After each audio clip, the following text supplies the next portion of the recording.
नमस्कार प्रेक्षकांनो, स्वागत आहे तुमचं. प्रेक्षकांनो, आजचा एपिसोड ना खूप भावनिक दाखवलेला आहे आणि ईश्वरीचा ठामपणा आपल्या मनाला भेटणार आहेत.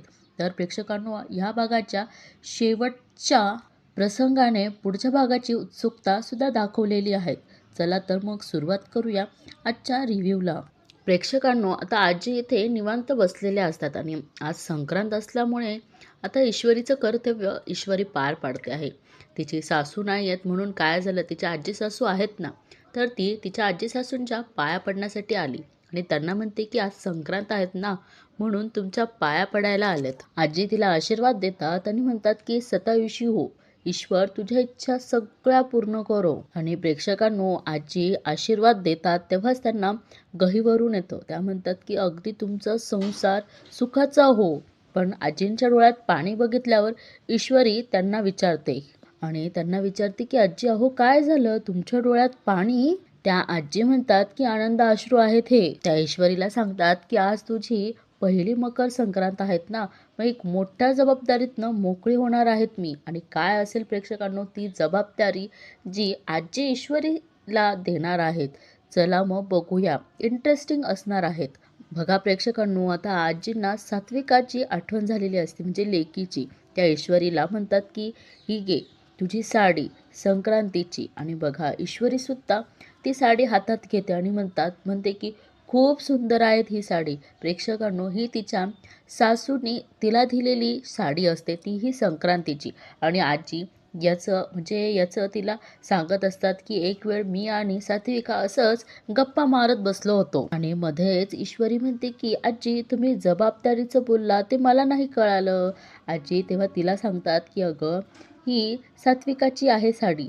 तिच्या सुनेला पहिल्या संक्रांतीला ही साडी द्यावं अशी तिची इच्छा होती. त्या म्हणतात की गप्पा मारताना मी तिला असं सहज बोलली आणि तिला म्हटलं की अगं, एवढ्या काळ्या साड्या आहेत तुझ्याकडे, मग हीच साडी का जपून ठेवलीस तू? तेव्हा प्रेक्षकांनो, जेव्हा आजी सांगतायत ना, तेव्हा अगदी मनाला भिडेल असं आहे ते. त्या म्हणतात की जेव्हा सात्विका म्हणाली की चिंटूची बायको होईल ना, तिच्या पहिल्या संक्रांतीला ही साडी मी तिला देणार आहेत. प्रेक्षकांनो, इथे आता सासू सुनेचा किती छान नातं असतं जर सात्विकाताई इथे असता, हे यांनी स्पष्टपणे नमूद केलेलं आहेत. आणि बघा, सात्विकाताईंच्या आठवणीत मात्र आजींना खूप खूप म्हणजे आठवण येते, रडायलाही येतं. त्या म्हणतात की सात्विका म्हणाली, आई मी जर विसरलेत ना, तर ही साडी तू तिला म्हणजे मला आठवण करून दे की तिला द्यायची आहे ते. बघा प्रेक्षकांनो, त्या साडीमध्ये सुद्धा सात्विका त्यांच्या खूप आठवणी जमा झालेल्या आहेत आणि त्या इथे स्पष्टपणे त्यांनी नमूद देखील केलेल्या आहेत. आणि बघा प्रेक्षकांनो, इकडे आजींना वाईट वाटत असतं की सात्विका अशा पद्धतीने म्हणाली, त्यामुळे मला आता असं लक्षात ठेवावंच लागलं ग. का लक्षात ठेवावं लागलं? कारण सात्विका असती तर तिनेच ही साडी तुला दिली असती, पण तीच आज आपल्यात नाही आहे म्हणून मला हे लक्षात ठेवावं लागलं, असं आजींचं म्हणणं होतं. त्या म्हणतात की अगं, ती सगळं सोडून निघूनच गेली. आणि प्रेक्षकांना आता आपल्याला माहिती आहे की ईश्वरीच्या मनात काय चाललेलं आहे ते. आणि इकडे आजी म्हणतात की आज कुठे जिथे असेल ना ती, तिला खूप आनंद होत असेल. प्रेक्षकांना आता ईश्वरीला सुद्धा खूप गहिवरून येतं. ती म्हणते की आईंची साडी माझ्यासाठी. बघा प्रेक्षकांनो, आजी खूप मोठा शब्द बोलून गेल्या आहे तिथे. त्या म्हणतात की या साडीच्या रूपाने खूप मोठा आशीर्वादच मिळाला आहे तुला. प्रेक्षकांनो बघा, कुठलीही वस्तू असते ना, ती आशीर्वादाच्या रूपात जर मिळाली ना, तर त्याचं मोल खूप असतं. तसंच ईश्वरीसाठी ती साडी नाही, त्या साडीचं मोल खूप जास्त आहे, कारण तो आशीर्वाद आहे. आणि आजीच्या इच्छा असते की ईश्वरी, ह्या हळदी कुंकवाला आज तू साडी नेस. प्रेक्षकांनो, त्या पण म्हणतात की मला सात्विका भेटल्याचा आनंद होईल. पण आता ईश्वरी बघा, ईश्वरीला सुद्धा वाईट वाटतं. प्रेक्षकांनो, इथे आजी सासूचं आणि सुनेचं नातंच आपण एवढं घट्ट बघतो आहे, तर इथे सात्विका ताई असता आणि ईश्वरीचं नातं कसं असतं, अगदी माय लेकींसारखंच असतं प्रेक्षकांनो. हे सुद्धा त्यांनी असं म्हणजे न कळत दाखवलेलं आहेत. आणि प्रेक्षकांनो, इकडे आता आजीने एवढी प्रेमानं साडी दिली म्हणून ती तिच्या रूममध्ये घेऊन येते आणि तेवढ्यात तिथे अर्णव येतो आणि तिच्या हातातनं साडी घेतो. प्रेक्षकांनो, त्याचा जो गैरसमज आहे आणि त्याच्या आईच्या बाबतीत जे झालं आहे त्यामुळेच तो ईश्वरीशी तसा वागतो हे तर माहीत आहे. आणि तिच्या हातातनं साडी हिसकून घेतो आणि म्हणतो की माझ्या आईची साडी आहे, तुझ्या हातात कशी आलीस? प्रेक्षकांनो, अर्णवच्या मनात काय आहे तर माहित नाही. तो म्हणतो की या साडीला टच सुद्धा करू शकत नाहीस तू. ईश्वरीला प्रेक्षकांना माहित आहे तो की बोलूनच देत नाही. अर्णव म्हणतो तू कस काय हिंमत केली? ईश्वरी म्हणते की सर ऐकून घ्या, पण अर्णव ऐकत नाही. तुझी हिंमत कशी झाली या साडीला टच करण्याची, असं डायरेक्ट अर्णव ईश्वरीला म्हणतो. ईश्वरी म्हणते की सर अहो हळदी कुंकवाला नेसण्यासाठी ही साडी. पण अर्णव पुढचं ऐकतच नाही. अर्णव म्हणतो की तू नेसणार होती ही साडी. अर्णव तिला डायरेक्ट म्हणतो की माझ्या आईची साडी तू नेसणार होती. Are you out of your mind? आणि बघा ईश्वरीच्या मनाची किती भावना जोडलेली असते. ती म्हणते की सर अहो मी सून आहे आणि ही साडी माझ्यासाठी आशीर्वादच आहे. पण या उलट अर्णव तिचं प्रत्येक उलटच अर्थ घेत असतो आणि तो म्हणतो की माझी आई तुला आशीर्वाद का देईल? आणि अर्णव तिला म्हणतो की मुळात मीच तुला माझी बायको मानत नाही तर हा सूनबीनचा काही प्रश्नच येत नाही. ईश्वरी म्हणते की सर तुम्ही नका मानू, पण एक सून म्हणून मला आईंचा आशीर्वाद जास्त महत्वाचा आहे. ईश्वरी म्हणते की ही साडी नाहीये सर, आईंची आठवण आहे ती. त्या माझ्या पाठीशी असल्याची भावना आहे ही साडी म्हणजे. अर्णव म्हणतो की रिअली माझी आई जर असते ना तर तिने तुला या साडीला टच सुद्धा करू दिला नसतं. अर्णव तिला खूप काही काही बोलतो आणि म्हणतो की तुला देण्याऐवजी तिने जाळून टाकली असती ती साडी. आता बघा ईश्वरी पण म्हणते ठीक आहे, तुमची इच्छा नसेल तर नाही नेसणार मी ही साडी. अर्णव बघा आता तिच्या चांगुलपणाचा परत आता म्हणतो की ज्या गोष्टीवर तुझा हक्कच नाहीये ती गोष्ट सॅक्रिफाईस करण्याचा दिखावा का करतेस तू? आता प्रेक्षकांनो बघा, अर्णव तिला आधीच नाही म्हणत असतो साडी नेसायला, तेच ती बोलली ठीक आहे मी नाही नेसत तुमची इच्छा नसेल तर. तरी अर्णव तिला वरतून म्हणतो की तू सॅक्रिफाईस करते न नेसण्याचं. बघा आणि आता अर्णव तिला म्हणतो की बाजूला हो, कारण तिथे कपाटामध्ये त्याला साडी ठेवायची होती. आणि अर्णव म्हणतो की ही रिव्हर्स सायकोलॉजी माझ्यावर काम नाही करणार. अर्णव तिला डायरेक्ट म्हणतो की कळलं का तुला? आणि तो डायरेक्ट तिला वॉर्निंग देतो की या साडीला परत हात लावायचा नाही. प्रेक्षकांनो आता ईश्वरीला वाईट वाटत असतं, पण आता बघूया इकडे आता नमूची काय तयारी चालली आहे राजश्रीकेंच्या घरी जाण्यासाठी. आता बघा ती किती उत्साहात आईला आवाज देत असते की आई आई कशी दिसतेस मी? तिची आई तिच्याकडे बघून म्हणते की खूप गोड. पण बघा प्रेक्षकांनो आता आईच्या बोलण्याचा रोग नमूला कळतो. ती म्हणते की आई मी आता इशूच्या हळदी कुंकवाला जाऊन येते पण तिची आई म्हणते की जा नमू, पण जास्त वेळ थांबू नकोस त्या म्हणतात की हळदी कुंकू झालं की ये परत. आणि सुप्रिया काकू म्हणतात की अर्णव समोर सुद्धा जास्त बडबड करू नकोस, जेवढ्यात तेवढंच बोल. प्रेक्षकांनो आता बघा इकडे नमूला काही माहीत नसतं आणि त्यांचं म्हणणं असतं की तिला आता सध्या काही कळू पण नाही.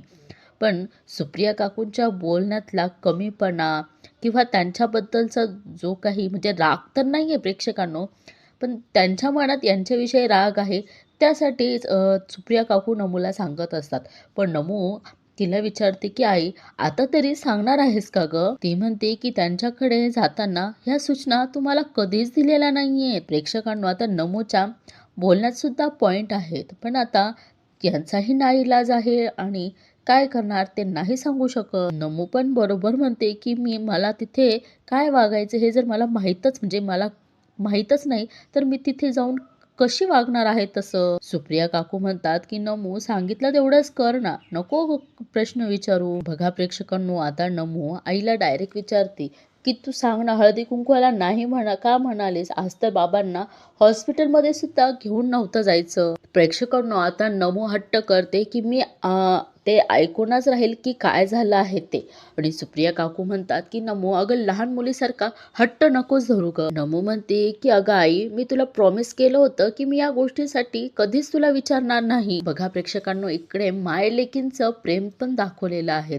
आता ती म्हणते की तुझ्या डोळ्यात मला भीती सुद्धा जाणवते आहे. नमू म्हणते की आई तुझ्याबद्दल प्रेम विश्वास सगळं आहे, पण तूच मला एखादी गोष्ट सांगू शकत नाही याचं मला गिल्ट वाटतच राहील ना ग.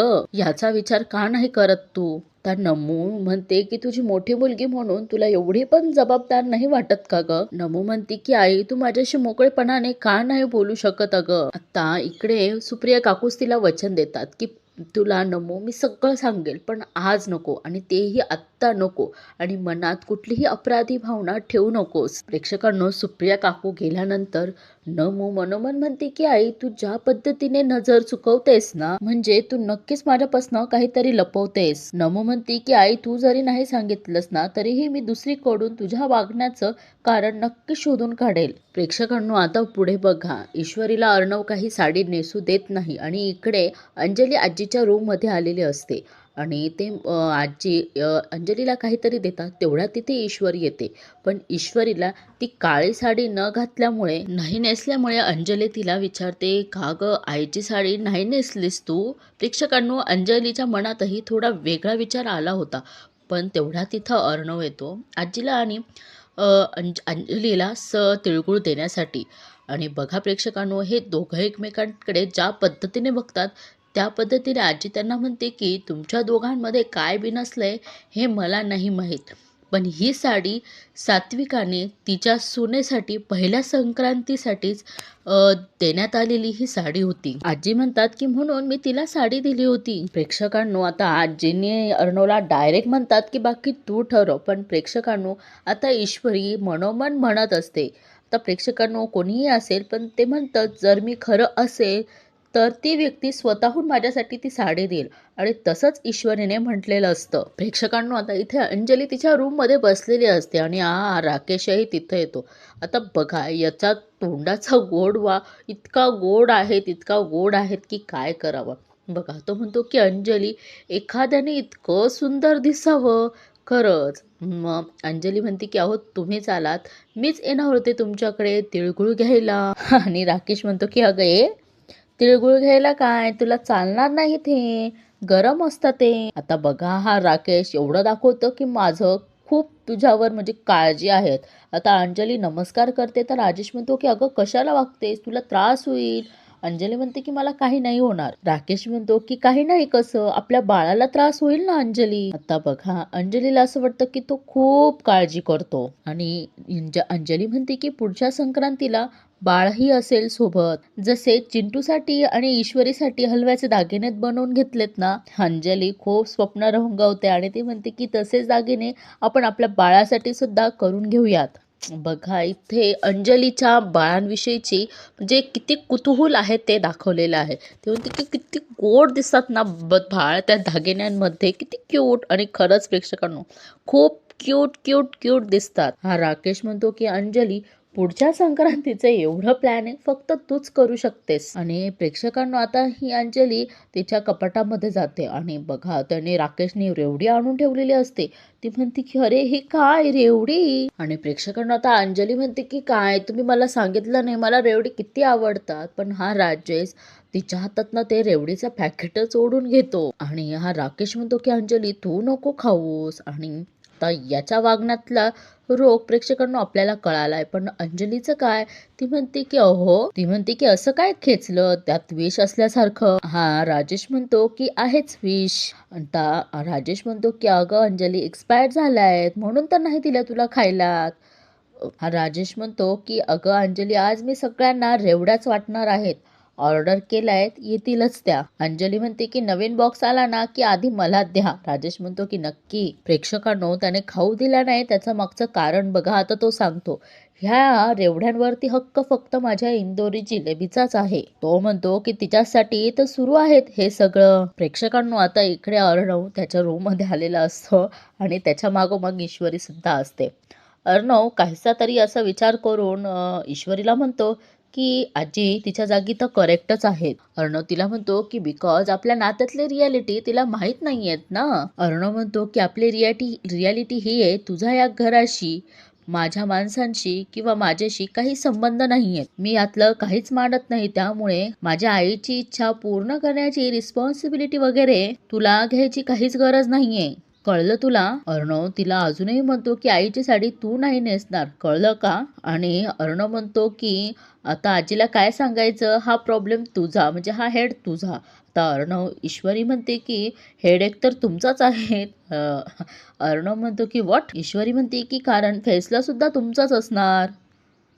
ईश्वरी म्हणते की त्यामुळे कोणाला काय सांगायचंय हे तुम्हीच ठरवा. ईश्वरी म्हणते की मला आईंचा आशीर्वाद हवा आहे सर, मला ती साडी नेसायची आहे. ईश्वरी म्हणते की माझ्यात थोडी जरी सच्चाई असेल, माझी नियत साफ असेल, तर ती साडी स्वतः तुम्ही तुमच्या हाताने मला द्याल. प्रेक्षकांनो, हे सुद्धा ईश्वरीने छान केलं आहेत. आता अर्णव म्हणतो ठीक आहे, डिसिजन घ्यायचा आहेत ना, झालाय माझा डिसिजन आणि तो अजिबात बदलणार पण नाहीयेत. अर्णव तिला म्हणतो की you are simply over confidence, nothing it's. Ishwari म्हणते की सर, आईंची इच्छा होती त्यांची ही साडी त्यांच्या सुनेने पहिल्या संक्रांतीला नेसावी. ईश्वरी म्हणते की त्यामुळे माझा विश्वास जास्त आईंच्या इच्छाशक्तीवर आहेत. प्रेक्षकांनो, इथे तिने सांगितलं आहेत की इच्छाशक्ती खरंच खूप प्रबळ असते, म्हणजे इतकी स्ट्रॉंग असते. आपण जर एखादी इच्छा एकदम स्ट्रॉंग जर केली ना, तर ती आपल्याला मिळतेच, असं काहीसं ईश्वरीने सांगितलेलं आहे. प्रेक्षकांनो, आता अर्णव आईच्या फोटोशी गप्पा मारतो आणि म्हणतो की आई तूच सांग, ह्या लोकांचा मला राग येणार नाही का? ह्या लोकांमुळे तू स्वतःचा जीव दिला, त्याच बाईची मुलगी माझी बायको आहे. अर्णव म्हणतो की या गोष्टीचा खूप त्रास होतोय मला. बिचारा सुद्धा आईच्या आठवणींमध्ये रडतो. तो म्हणतो की काय चुकलं माझं, ज्या बाईमुळे तू हे जग सोडून गेली, आम्हाला सोडून गेलीस. अर्णव म्हणतो की त्या बाईला कसं माफ करू मी, त्याच बाईच्या मुलीला रोज बघावं लागतंय. नाही सहन करू शकत मी हे. तुझी इच्छा आहे असं सांगून तिला साडी नेसायची आहे तुझी, कसा विश्वास ठेवू मी? तुझ्या कुठल्याही गोष्टीला हात लावलेला सहन होत नाहीये मला. तुला वाटतंय का माझं काही चुकतंय? माझा हा वागणं, माझा हा राग अनजस्टिफाईड वाटतंय का तुला हे? आई मिस इंदौर आणि तिच्या आईने आपल्याला कसं वागवलंय, आपल्याला कसं फसवलंय माहितीये ना तुला? तू नसतीस तर त्यांना माफ करू शकली असतीस, तू तिला तुझी सून मानलं असतंस. प्रेक्षकांनो, आता इकडे अर्णवला बघा त्या गुरुजींचं बोलणं आठवतं. ते म्हणतात की तुमच्या घरात ईश्वरीच्या रूपाने लक्ष्मीचं पाऊल पडलंय आणि त्याला आठवतं की ईश्वरी लाखात एक अशी सून आहेत आणि त्याला तेही आठवतं की अंजली म्हणते की ईश्वरीने देवीचा मळवट भरावं अशी तुझी इच्छा असेल तर प्लीज कौल दे. तर अंजली आईला म्हणते की तू म्हणशील तेच होईल ह्या घरात. आणि हा अर्णव म्हणतो की आई तू असाच निर्णय तिच्या फेवर मध्ये सांगितलेला होता. अर्णव म्हणतो की आई तुला असं वाटतंय का माझी काही चूक आहे? अर्णव आता त्याच्या आईशी बोलत असतो की मी चुकीचं वागतोय आणि तो नेहमी तिच्या फेवरमध्ये निर्णय दिलेला आहे. प्रेक्षकांनो, त्याला स्वतःलाच गोंधळ उडालेला असतो की नक्की काय असतं. आणि ईश्वरी तिथे येते आणि म्हणते की सर तुम्ही नका काळजी करू, तुम्हाला कोणीही दोष देणार नाहीत. ईश्वरी म्हणते की मी आजींना समजावते. ईश्वरी म्हणते की तुमचा नसला तरीही त्यांचा विश्वास आहेत माझ्यावर. प्रेक्षकांनो, आता इथे ईश्वरी आजींना म्हणजे सांगण्यासाठी जात असते की नाही काय सांगणार ते तिलाच माहिती. पण अर्णवने माहीत नाही प्रेक्षकांनो काय विचार केला तो, आणि ईश्वरीला म्हणतो की थांब. आता ईश्वरीला पण असं वाटतं की हा परत मला काहीतरी सुनावतो की काय. बिचारी थोडी टेन्शनमध्येच दिसते आहे. आणि अर्णव येतो आणि कपाटातनं तिच्यासाठी ती साडी काढून देतो तिच्या हातात. आणि प्रेक्षकांनो, तुम्हाला म्हटलं की इच्छाशक्ती प्रबळ असते ना, तर सगळं काही मनासारखं होतं. आणि तसंच ईश्वरीच्या बाबतीत झालेलं आहे बघा. ईश्वरी म्हणाली होती ना की सर तुम्ही स्वतःहून मला ती साडी द्याल. प्रेक्षकांनो, अर्णवने स्वतःहून त्याच्या आईची साडी ईश्वरीला नेसण्यासाठी दिलेली असते. ईश्वरी म्हणते की सर का? अर्णव म्हणतो की माझ्या आईच्या इच्छेसाठी. अर्णव पण टोचूनच बोलतो आणि म्हणतो की तुझ्यासाठी नाही तर तिच्यासाठी. प्रेक्षकांनो, आता अर्णव तिचा हात, ईश्वरीचा हात पुढे करतो आणि तिच्या हातावर ती साडी टेकवतो. प्रेक्षकांनो, आपल्याला माहिती आहे की अर्णवचं खूप प्रेम आहे ईश्वरीवर, पण तो तिला त्रास जेवढा होतो त्याचा त्रास तो स्वतःला सुद्धा करून घेत असतो किंवा होत असतो. असो, आता ईश्वरीला फायनली अर्णवने साडी दिलेली असते. प्रेक्षकांनो, आता इकडे ईश्वरीला कळत सुद्धा नाही की हा त्यांचा आशीर्वाद म्हणावा की म्हणजे काय तिच्या मनात आहे. प्रेक्षकांना तिला आनंदही मानता येत नाही आणि दुःखही मानता येत नाही. एका साईडला अर्णवने ती साडी तिच्या हातातनं हिसकावून घेतली आणि दुसऱ्या साईडला अर्णव स्वतः तिला ती साडी नेसण्यासाठी भाग पाडतो. प्रेक्षकांनो, इथे संवाद जरी नसला तरी ईश्वरीच्या मनाची भावना आणि त्या साडीची भावना मात्र खूप काही बोलून गेलेले आहेत. प्रेक्षकांनो, तेही आपण बघत आहोत की ईश्वरी कसं त्या साडीला कवटाळून घेत असते. जणू काही त्या साडीची ऊब, त्या साडीची माया, त्या साडीची काय असेल ते सगळं ईश्वरीला असं वाटतं की त्या समोर उभं राहून त्यांनी ती साडी मला मला दिलेली आहेत. प्रेक्षकांनो, खूप भावनिक होता आजचा एपिसोड, खरंच खूप भावनिक. आणि प्रेक्षकांनो, मालिकेचा एपिसोड इथे संपतो, पण हा राजेश ईश्वरीला भेटतो आणि म्हणतो की आज आपली पहिली संक्रांत आहे आणि मी तुला काही गोड दिलंच नाही. इकडे ईश्वरी त्याला म्हणते की नकोय मला, जा इथून. आणि बघा, तो तिला थांबवतोच हातपुढे करून, पण ईश्वरी घाबरते. हा राजेश काही मागे हटत नाही. तो म्हणतो मला द्यायचंच आहेत ना तुला गोड, पण ईश्वरीच्या हातात सुरी असती आणि ती त्याला दाखवते. प्रेक्षकांनो, तो तर घाबरतो. पण आता दुसरीकडे बघूया, अर्णव नमूला तिळगुळ देत असतो आणि ईश्वरी अर्णवला म्हणते की अजून तुम्ही बायकोला दिला नाहीयेत सर तिळगुळ. आणि बघा, हा ईश्वरी हात पुढे करते, अर्णव तिला तिळगुळ देतो. तेवढ्यात मामा म्हणतात की बघ अर्णव, आयुष्यभर गोड बोलावं लागणार आहे तिच्याशी, जमणार आहे का तुला? प्रेक्षकांनो,